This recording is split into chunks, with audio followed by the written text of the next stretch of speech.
Good morning everyone, कैसे हैं आप सब? अभी सुबह के 5 बज रहे हैं और सुबह-सुबह मैंने अपने दिन की शुरुआत की चाय के साथ। चाय के साथ-साथ आज का मेरा मॉर्निंग का टारगेट था बायो के फर्स्ट 3 चैप्टर्स कंप्लीट करना, वो भी +1 क्लास के। बहुत दिनों के बाद मैंने फिर से पढ़ाई स्टार्ट की थी, तो मैंने सोचा क्यों ना रिवीजन से स्टार्ट किया जाए। तो मैंने स्टार्ट किया था एनसीईआरटी के फर्स्ट 3 चैप्टर जिनके मैंने ऑलरेडी नोट्स बना लिए थे, उनका रिवीजन करने का आज सोचा था। लेकिन मैं सुबह 4 बजे नहीं उठ पाई, मैं 5 बजे उठी थी, तो मेरे सिर्फ 2 ही चैप्टर्स कंप्लीट हो पाए। प्लांट किंगडम अभी मैंने स्टार्ट करना था, लेकिन फ़िलहाल के लिए आज सिर्फ 2 ही चैप्टर्स कंप्लीट हो पाए।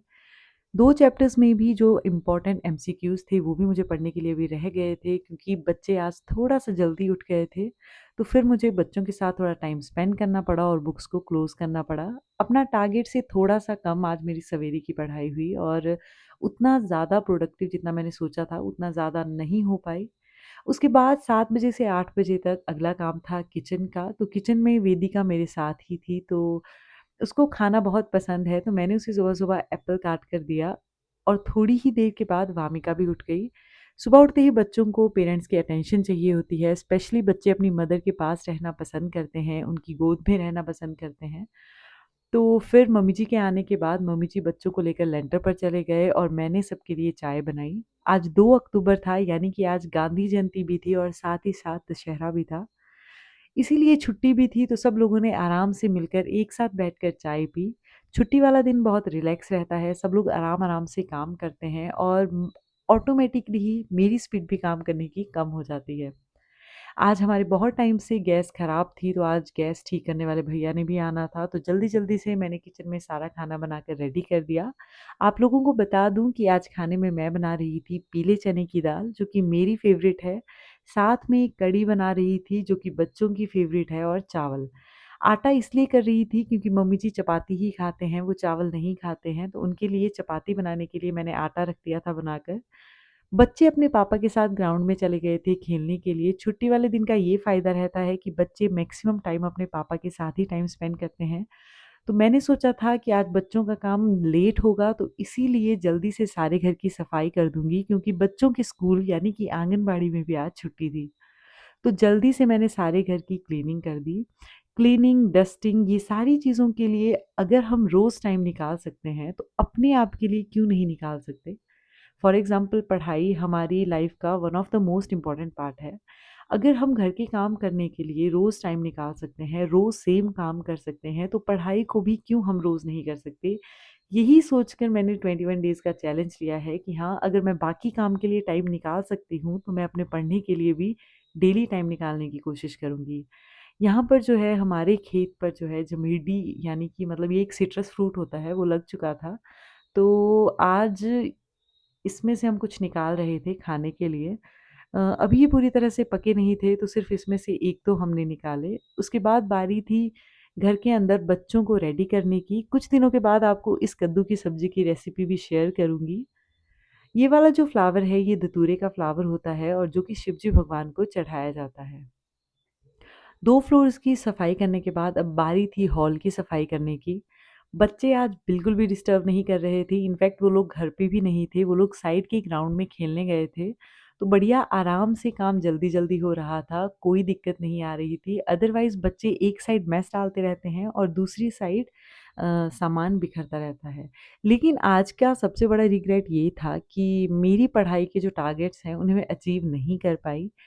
मेरा डेली का टारगेट है 21 डेज़ तक कंटिन्यू 6 आवर्स स्टडी करना, हो सके तो उससे ज़्यादा भी स्टडी करना। लेकिन आज का दिन छुट्टी भी थी, काम भी ज़्यादा था और कुछ मैकेनिक्स भी घर पे आने थे गैस को ठीक करने के लिए, कुछ और काम से रिलेटेड भी आने थे, तो फिर उस काम के चलते आज मेरी पढ़ाई उतनी नहीं हो पाई।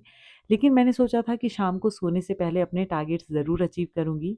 यहाँ पर मैंने बच्चों को नहलाकर रेडी कर दिया क्योंकि उन लोगों ने अपने सारे कपड़े ग्राउंड में खेलकर ख़राब कर दिए थे। फिर उन्हें अच्छे से खाना खिलाया और फिर बारी थी बाकी लोगों को खाना खिलाने की। सब लोगों ने जल्दी-जल्दी खाना खाया क्योंकि गैस ठीक करने वाले भैया आने ही वाले थे और फिर हमें अपना किचन खाली करना पड़ना था। बहुत टाइम से गैस का इश्यू था, तो अ, नई गैस का नई गैस में उतना ज़्यादा अच्छा नहीं लग रहा था, इसीलिए हमने पुरानी ही गैस को ठीक करना सही समझा। सब लोगों ने खाने को अच्छे से एन्जॉय किया और फिर सब लोग अपने-अपने काम में बिज़ी हो गए। इसके बाद का जो मेरा टारगेट था आज केमिस्ट्री और सीडीपी पढ़ने का दिन में, वो थोड़ा-सा मिस हो गया क्योंकि अभी टाइम हो रहा था 10:30 या 11 बजे के अराउंड टाइम हो रहा था और इसको ठीक करने में ऑलमोस्ट 1 से डेढ़ घंटा लग गया और उसी चक्कर में हमें यहाँ पर प्रेज़ेंट रहना पड़ा और मैं अपनी पढ़ाई नहीं कर पाई। उसके बाद बच्चों के साथ कुछ टाइम स्पेंड किया और फिर बारी थी उन्हें सुलाने की। पता ही नहीं चला कि छुट्टी वाले दिन कब 12:30 बज गए। तो बच्चों को जल्दी से दूध दिया और उन्हें सुलाने के लिए रूम में ले गई। बच्चे कितना भी आप क्लीनिंग कर लो, बच्चे पूरे घर को फिर से एक मेस बना देते हैं। बच्चों को सुलाने के बाद माह की दाल को धूप में डाल रखा, ताकि वो अच्छे से सूख जाए बढ़िया से। उसके बाद खुद नहाकर फ्रेश हो गई। आज तो फ्रेश होने के लिए भी काफ़ी लेट हो गई थी, इवन दिन ही हो गया था। अब बारी थी पढ़ाई करने की। एक बहुत ही बेस्ट टेक्नीक मैं बता रही हूँ आपको, अगर आपको भी कभी भी लगे कि हाँ, मैं थक गई हूँ या फिर लेज़ी फ़ील हो, तो आप फ्रेश हो सकते हैं। यानी कि नहाकर पूरी थकान मिट जाती है और एक रिफ्रेशिंग जैसा लगता है जिससे आप आराम से पढ़ाई करने फिर से बैठ सकते हैं। ये आप दिन में भी कर सकते हैं, शाम को भी अगर आपको नींद लग रही है, आप थक चुके हैं, तो आप एक फ्रेश शावर लीजिए और उससे आपको बहुत एक्टिव फ़ील होगा और आप आराम से अपनी पढ़ाई कंटिन्यू कर सकते हैं। फिर थोड़ी देर मैंने वीडियो शूट किए और उसके बाद शाम को हम बच्चों को घुमाने ले गए थे। फ़ोन में स्पेस नहीं था इसलिए बाकी चीज़ें शूट कर नहीं पाई और उसके बाद बारी थी अब शाम का खाना बनाने की। शाम का खाना बनाना बहुत मुश्किल होता है बच्चों के साथ क्योंकि वो लोग किचन के अराउंड ही घूमते रहते हैं। कभी आटा, कभी बर्तन, कुछ ना कुछ माँगते रहते हैं। ओपन किचन का ये सबसे बड़ा लॉस है।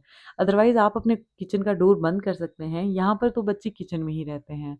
इसके बाद मैंने सोचा था कि आज दिन में जो मेरी पढ़ाई मिस हुई है, सीडीपी तो मैंने पढ़ लिया था लेकिन केमिस्ट्री नहीं पढ़ पाई थी, तो मैंने सोचा था सोने से पहले केमिस्ट्री ज़रूर पढ़ूँगी। मेरा मेन टारगेट ये रहता है कि जो सब्जेक्टिव पोर्शन है उन्हें मैं डेली पढ़ूँ ही पढ़ूँ। जो मेरे अदर सब्जेक्टिव है जैसे कि रीज़निंग और जीके वाला जो पोर्शन है, अगर वो मिस भी हो जाए तो कोई बात नहीं, बट सब्जेक्टिव पोर्शंस का मैं जो डेली के टारगेट्स लेके चलती हूँ, उन्हें कभी भी मिस नहीं करती। आप लोगों के साथ ये चीज़ भी मैं शेयर करना चाहती हूँ कि आप लोग पिछले दिन ही एक डायरी पर राइट डाउन कर लीजिए कि आपको अगले दिन क्या-क्या टॉपिक्स पढ़ने हैं। फॉर एग्ज़ाम्पल ये जस्ट एक एग्ज़ाम्पल दे रही हूँ, अगर आपको बायोलॉजिकल क्लासिफ़िकेशन पढ़ना है तो आप उस टॉपिक को राइट डाउन कर लीजिए। केमिस्ट्री का जैसे आपको बेसिक कॉन्सेप्ट्स ऑफ केमिस्ट्री पढ़ने हैं, आप उसको राइट डाउन कर लीजिए। सीडीपी का क्या पढ़ना है, टॉपिक्स राइट डाउन कर लीजिए। इससे आपके माइंड में एक क्लियर इमेज रहेगी कि मुझे सुबह उठ के क्या पढ़ना है और कितने घंटे पढ़ना है। तो आप उस टारगेट को जल्दी से अचीव कर लेंगे। यहाँ पर मैंने बच्चों को दूध पिलाकर, डायपर लगाकर अच्छे से सुला दिया था, फिर की अपनी पढ़ाई। अगर आपको ब्लॉग अच्छा लगा हो तो डू लाइक, शेयर एंड